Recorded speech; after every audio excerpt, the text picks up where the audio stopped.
मनीषा किचनमध्ये तुमचं खूप खूप स्वागत आहे। आज एक मस्त अशी रेसिपी बघूया। चला आज मस्त काहीतरी पकलेल्या फणसाची मस्त अशी रेसिपी बनवूया। मस्त गोड अशी फणसाची पुरी बनवूया। जर तुम्ही कधीच खाल्ला नसेल तर आता ह्या पद्धतीने एकदा बनवून नक्की खाऊन बघा। मी तुम्हाला खरं सांगते इतकी चव लागते खायला। चला तर मग आजची ही रेसिपीला सुरुवात करूया न वेळ घालवता। चला आज एक मस्त अशी रेसिपी शेअर करणार आहे। तर त्यासाठी काय काय घेतले दाखवते तुम्हाला। ही फणसाचं बी काढून घेतले ते बघा। पिकल्यावर फणीस घेतलेला आहे। ही कटलचं म्हणतात बघा त्याला। कटल बी कोण कोण म्हणतात, कोण कोण फणस म्हणतात। आणि इथं घेतलेला आहे गुळ आणि इलायची अशा सोलून घेतलेले आहेत। तर हे पण काढूया सालपाट इलायचीचे। आणि हे काय करायचं आहे, मिक्सरला लावून घ्यायचं आहे। तर इथं घेतलेलं आहे मिक्सरचं भांडं। खूप छान लागतात ह्या पुऱ्या बी म्हणतात, कोण कोण घागऱ्या म्हणतात। तर याला थोडं थोडं करून का नाही बारीक करून घेऊया। गूळ घेतलेला आहे, अर्धी वाटी गूळ घेतलाय। ही बी गोड आहे, मस्त असे पिकलेले आहेत। आता मार्केटमध्ये फणस छान असं मिस्टर अशींना दिसलं म्हणून घेऊन आलेत। म्हणलं पुऱ्या तर कर मनीषा म्हणताना म्हणलं चला तुमच्याबरोबर रेसिपी शेअर करावा। तर असं बारीक करून घेते। पाणी बिनी अजिबात वापरायचं नाही काय। तर इथं बारीक करून घेतलेला आहे। आता एका परातीत वतून घेऊया। बाकीचं उरलेलं बी सगळं असंच बारीक करून घेते। थोडं जास्तच बनवायला लागले मी, तर घरात सगळ्यांना आवडतात आमच्या खायला। तर गुळ आता सीजन आहे, तुम्ही बी नक्की एकदा करून बघा, खूप छान लागतात खायला।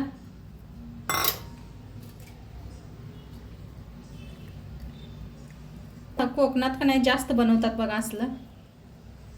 तर मस्त असं बारीक करून घेतलं बघा। कलर बी काय भारी आलेला आहे, मस्त असा कलर आलेला आहे। मस्त असं पिकलं होतं ना, छान पिकलं होतं। आणि आता इथं घेतलेला आहे मोठा रवा घेतलेला आहे। तुमच्याकडे बारीक रवा असला तरी बी चालतोय। आता माझ्याकडे बारीक नव्हता म्हणताना मोठा रवा घातलेला आहे, अर्धी वाटी। गूळ घेतला होता तीच वाटी घेतलेली आहे। थोडंसं मीठ टाकायचं। गोडाला थोडंसं मीठ टाकलं की नाही त्याची चव खूप छान येते। आता ह्याच्यात किती बसतंय तेवढं नाही गव्हाचं पीठ चाळून घ्यायचं आहे। तर तुम्ही किती बनवायला आलाय त्याच्या अंदाजाने पीठ चाळून घ्या।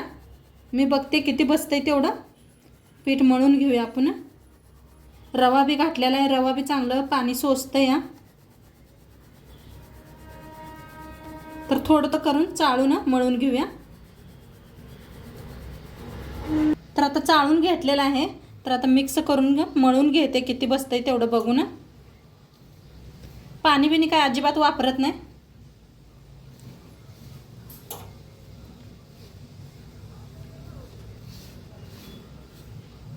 तर पूर्ण मळून घेते मग दाखवते। तर हे पाणी बसणार आहे पीठ। तर आणि चाळून घेते। तर छान असं मळून घेतले। थोडंसं घट्ट झालं तर थोडं थोडं पाणी घेऊन का नाही, थोडंसं पाणी जास्त नाही असं मिक्सरच्या भांड्यात घ्यायचं आणि थोडं थोडं असं वल्ल हात करून का नाही असं लावून मळून घ्यायचं। जास्त घट्ट झालं असलं तर तुमचं पातळ झालं असलं तर आणि थोडंसं पीठ वापरा किंवा रवा वापरा।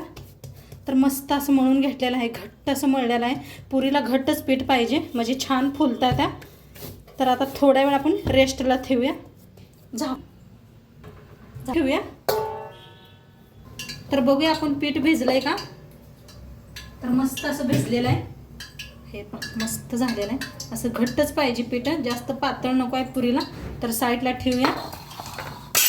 गोळा तोडून घ्यायचा आहे आपणाला। जेवढं मोठं बनवायचं आहे, लहान बनवायचं आहे तेवढं गोळं तोडून घ्यायचं। तर असे गोळे तोडून घेते। खाली तेल लावायचं, नाहीतर पीठ लावलं तर तेल लावून घेतलेलं आहे। तेल किंवा पीठ लावलं तरी बी चालते, मी तेल लावायला लागलेले आहे। तर आता लाटून घेऊया।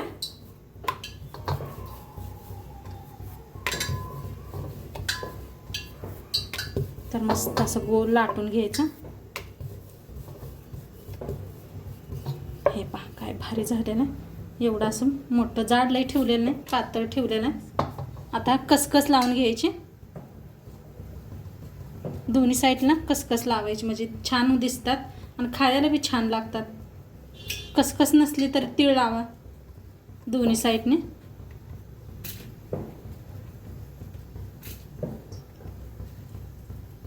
पहा काय भारीच मस्त. आता एका प्लेटात काढून ठेवूया.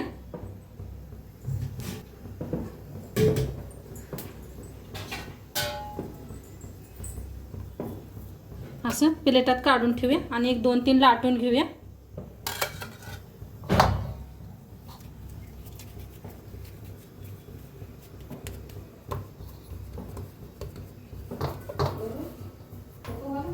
तर आता लाटून घेऊया. करायला खूप सोप्या पद्धतीनं सांगितलेलं आहे, जास्त त्याच्यात काहीच अवघड नाही.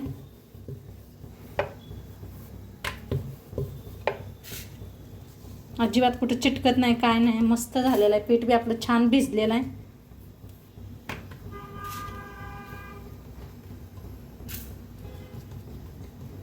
तर साईडला ठेवूया.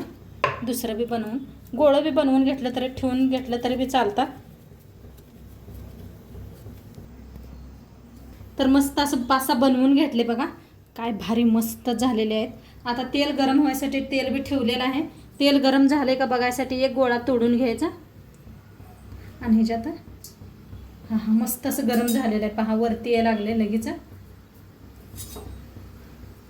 तर आता ह्याच्यातच सोडूया आपण पुऱ्या. एक तळून घेऊया. जास्त मोठी कढाई ठेवला असला तर 2-2 तळून घ्या.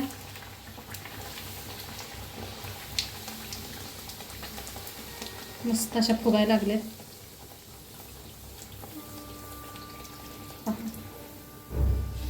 आणि याचा गूळ घातल्यामुळे कलर का नाही असाच येत असतोय, लालसर असा. गॅस मध्यम करूनच तळून घ्या. हा दोन्ही साईडने छान असं तळलेलं आहे. काढून घेऊया. खूप क्रिस्पी मस्त छान लागतात. रवा आहे ना आपण त्यामुळं. तर एका जाळीवर काढून घेऊया.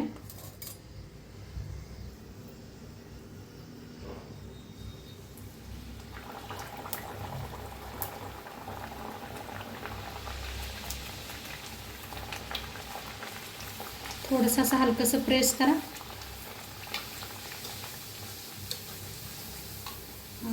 मस्तच. काय सुगंध वास यायला लागलाय सांगते मी तुम्हाला. मस्त घरात असा सुगंध वास यायला लागलाय. नक्कीच घरात बनवलं का नाही सगळे शेजारची विचारणार तुम्हाला आज काय बनवलंय ताई. असं एवढं मस्त लागतं ते खायला बी. तर छान असं तळलं गेलेलं आहे. काढून घेऊया.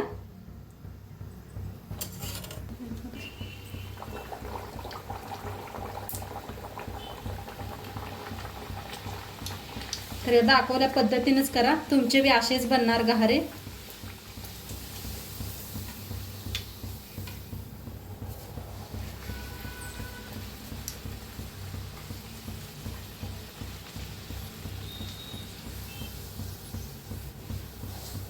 दोन्ही साईड छान असं तळून घ्यायचं. कलर यूज तर मस्त. कलर तर पाहिलाच तुम्ही कसं टम्म बी फुगायला लागले. त्या दाखवलेल्या पद्धतीने केलं की नाही तुमचं बी सेम असेच फुलणार, असेच मस्त होणार खायला बी.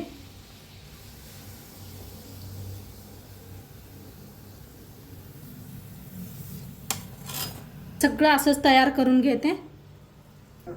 तर मस्त आपल्या घारा बनवून रेडी झालेत. पहा काय मस्त अशा टम्म फुगलेले आहेत. खूप छान झालेले आहेत. नक्की एकदा तुम्ही बी करून बघा. आणि आजचं व्हिडिओ कसं वाटलं ते बी सांगा. चॅनलवर नवीन असाल तर चॅनलला सबस्क्राईब करा. उद्या भेटूया अशाच नवीन रेसिपीसोबत. तोंडपात्र खात राहा, मस्त राहा आणि शेवटपात्र व्हिडिओ बघितला पाहिजे. तुमचं सर्वांचं मनापासून धन्यवाद. बाय.